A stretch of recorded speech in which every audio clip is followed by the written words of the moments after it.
हमार होके हमार ना भइल,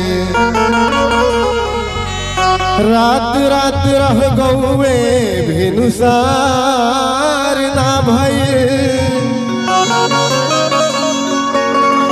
ओकरा जिंदगी के का पूछले बारू ए बाची, जेकरा रहते हमरे जिंदगी के सिंगार ना।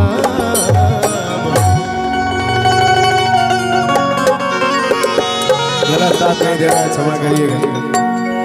जेकर बलमा बसे परदेस सखी हो, जेकर राजा जी बसे परदेस सखी मोकर ससुरा से ससुर में बाज राजा जी बसे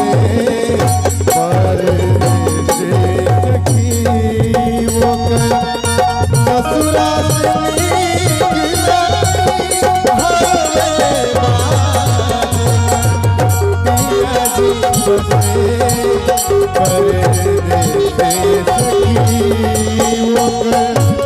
ससुरा से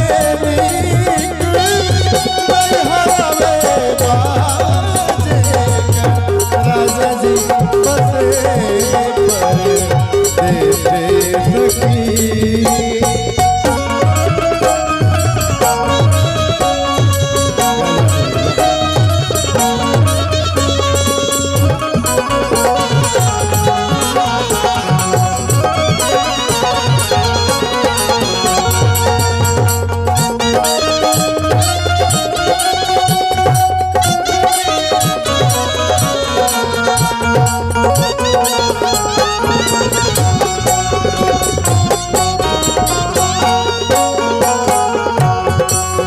जेकर बलमा बसे परदेस सखी, आगे का कहे उपयोगी पत्नी का कहतली। सुख साधन के सब नजराना होके, रिद्धि सिद्धि से भरला खजाना होके।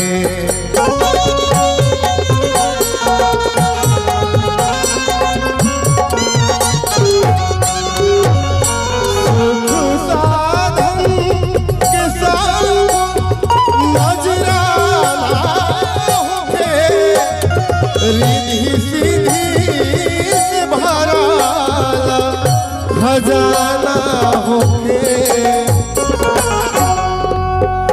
नित्य नित्य व्यंजन परोसल गए,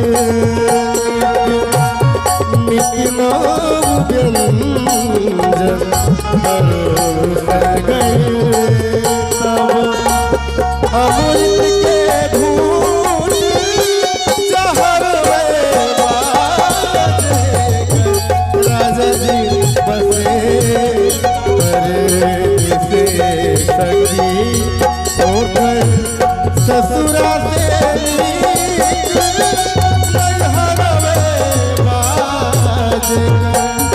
राजा जी बसे परदेस सखी हो।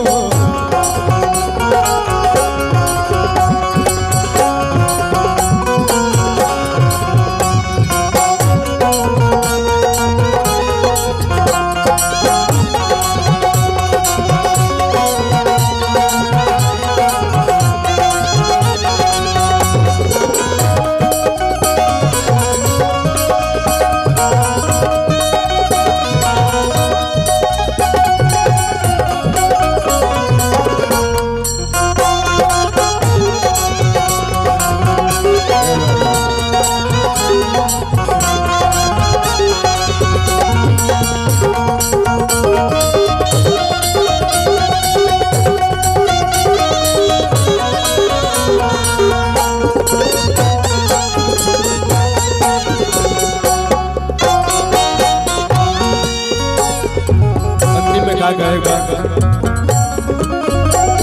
बेधे पुरुआ पलंग सुहागिन होके दसे कुसुम के जैसे नागिन होके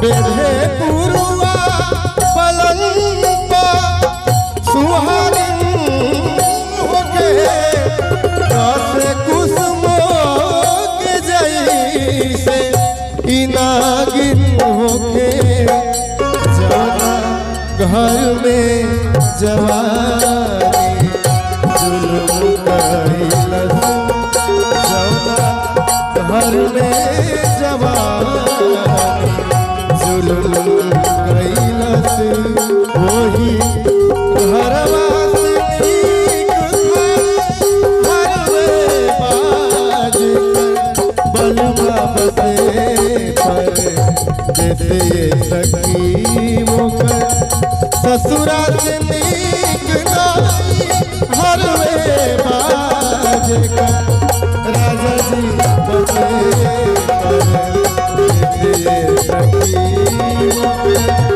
ससुरा से हरवे राजा जी एक बार मैं चाहता हूँ कि दिवाकर भाई के लिए जोरदार तालियां। क्या है कुटुंब कबीला ये प्यार क्या जाने। अच्छा वहाँ आ जाए, आप ही है ना, ऊपर सब देखेंगे अच्छा लगेगा। विजय भाई यहाँ आइए प्लीज। यहाँ है यार क्या जाने क्या है कुटुंब कबीला ये प्यार क्या जाने। अब तो चला मैं राह तुम्हारी जो भी दिखाओ चाहे तुम्हारी। बस्ती सुन ले हो जंगल सुन ले हो बस्ती सुन ले जंगल सुन ले ये सदा हमारी। तुम मेरे हो तुम मेरे हो सदियों से मेरे हो। ये बात मैं इसलिए बोल रहा हूँ क्योंकि विजय भाई से हमारी बातचीत लगभग 2-3 साल तक नहीं हुई थी, है कि नहीं? वो तो होगी, जीवन भर होगी। और याराना वही कहलाता है कि 2-3 साल बाद भी अगर वो मिले ना और वो गले लग के मिले, हंसते खिलखिलाते मिले, तो याराना वही है। ऐसा नहीं कि 2-3 साल उसने बात नहीं किया और सामने आने पे अरे वो हमसे बात नहीं कर रहा, ऐसा नहीं।